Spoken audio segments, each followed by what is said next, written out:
Eto, kung may gagawin lang talaga si Senator Amy Marcos, pwede talagang makulong si General Torre ng 4 na taon dahil sa mga nalabag na batas. Kung mayroon lang gagawin sila dito, paano managot itong si Torre kung wala namang maghain ng kaso? Paano managot itong si Torre kung hanggang investigasyon lang? Diba? O ito, panoorin po natin ang paliwanag tungkol dyan. Being 2-star, ako na nagdedesisyon, I will not allow VP Sara in. Tama? Yes, sir. Sa letter B, any person who obstructs or prevents any of his lawyers, any member of his family, or person arrested, detained, medical doctor or priest of his choice 4 years. So, sir, you prevented VP Sara from entering. It's your call to Yes, violate sir. the law. Yes. It's your call to violate the law. Dahil nakalagay sa batas, binasa ni Senator Alan Cayetano na bawal na pigilan yung anak na bumisita. So it's your call to violate the Detention ni former President Duterte. No, sir. No, wala. Categorical wala tayong violate na law. No, sir. Okay. Can I read to you Republic Act 7438? An act defining certain rights of person arrested and detained under custodial investigation, as well as the duties of the arresting, detaining, and investigating officer and providing penalties for violation thereof. Section F, any person arrested or detained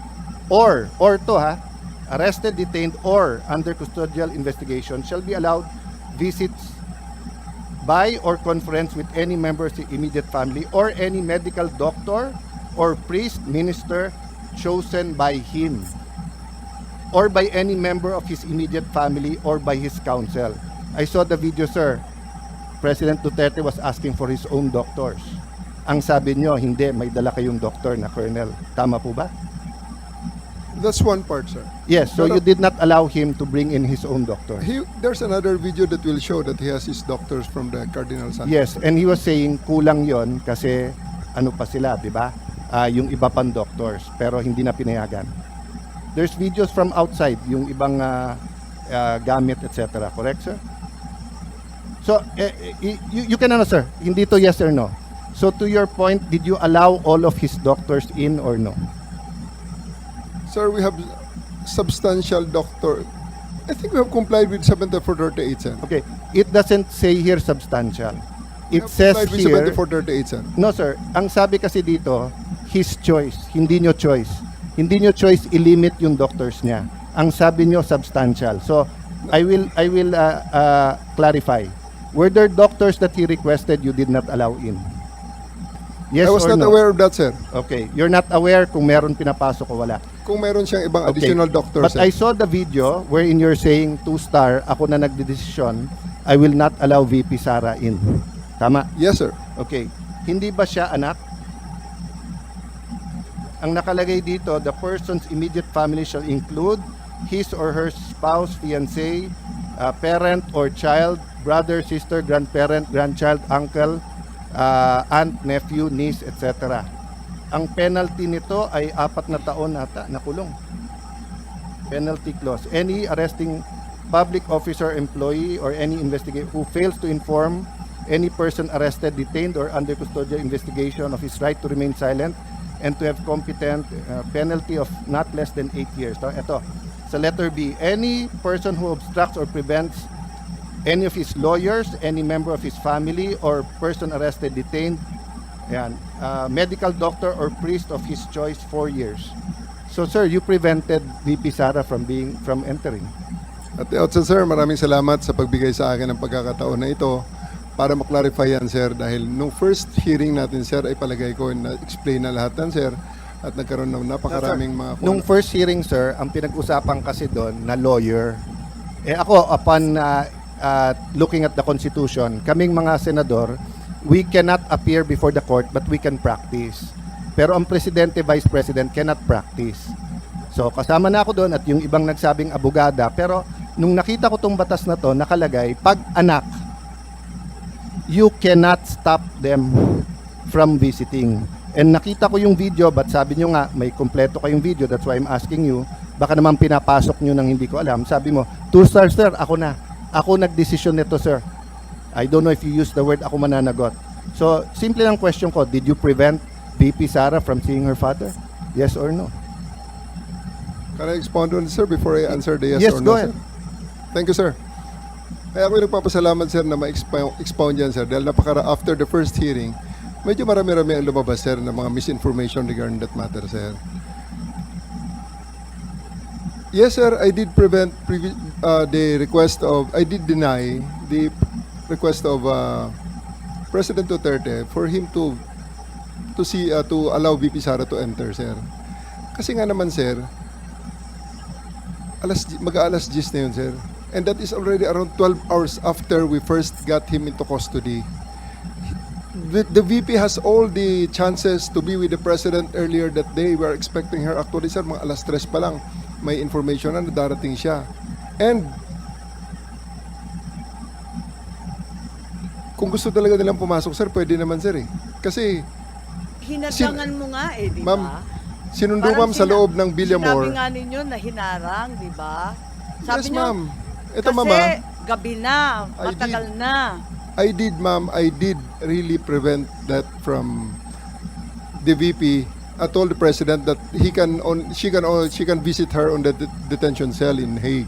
Sabi ko kung gusto niya talaga. Pero Sabi kasi mo nga naman, makapasok, pero ma'am, sa kabilang sandali, dako ma'am. Let sinabi me- mo you prevented let her. me- Alin ba talaga? let me clarify, ma'am, hindi pa ako tapos, ma'am, eh.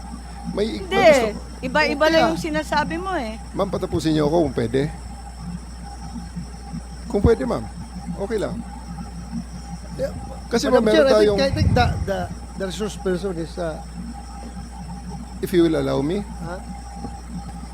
Sir, if you will allow me. Sir, Yaw. Okay, sir. Kaya nga, but please. eto sir, ah.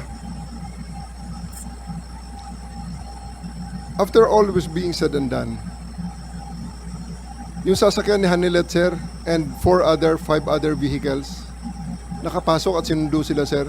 Ang eroplano nasa bukas pang pintuan, sir. So, yan, sir, ang isang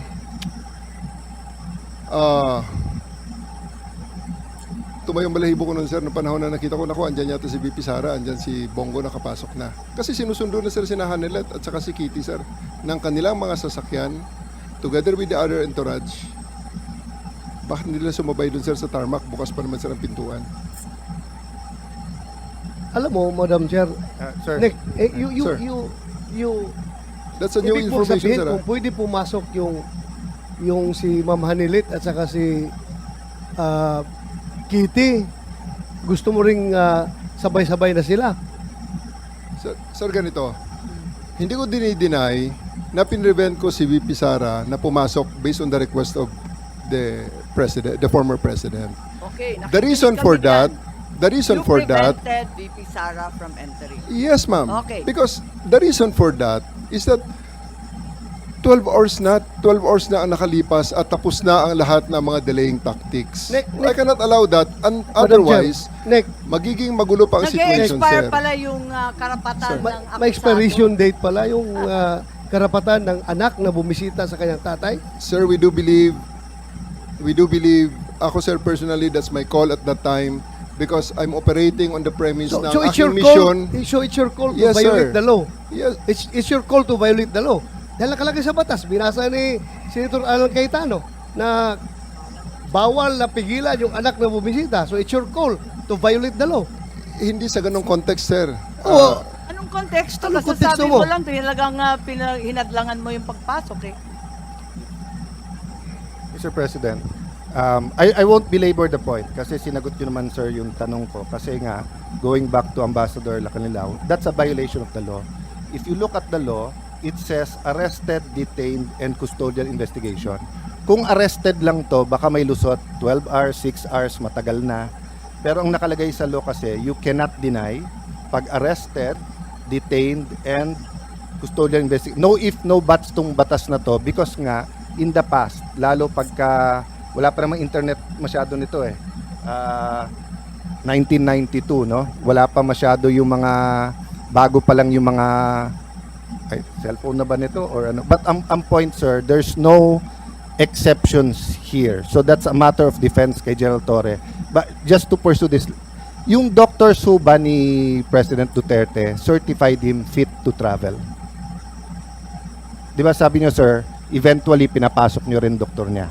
So nung una, sa video nakita ko, ay hindi pa kasi niyo nasasubmit yung buong video, kaya hindi pa namin nare-review, no? That's why I'm giving you the benefit of the doubt.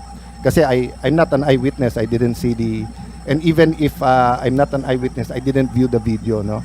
So dun sa nakita ko kasi, you were denying, the president was saying, you have to make sure I'm fit to travel, and then sabi niya, doktor ko, ang sabi niyo, may doktor na dito, it was a police or military colonel. So eventually you let in some of his doctors, correct sir? Yeah. Did they certify that he was fit to travel? I believe, sir, on that argument, we can already No, take- it's not an argument. I was just Sir, asking. okay, sir. Did Sir- they certify that he was fit to travel or hindi sila tinanong were they fit to travel? It's not part of the procedure for his private doctors for that to do that, sir. It will be the government doctors who will be No, taking that's not that, sir. true, sir. Ang nakalagay ho dito sa batas, it can be his doctors.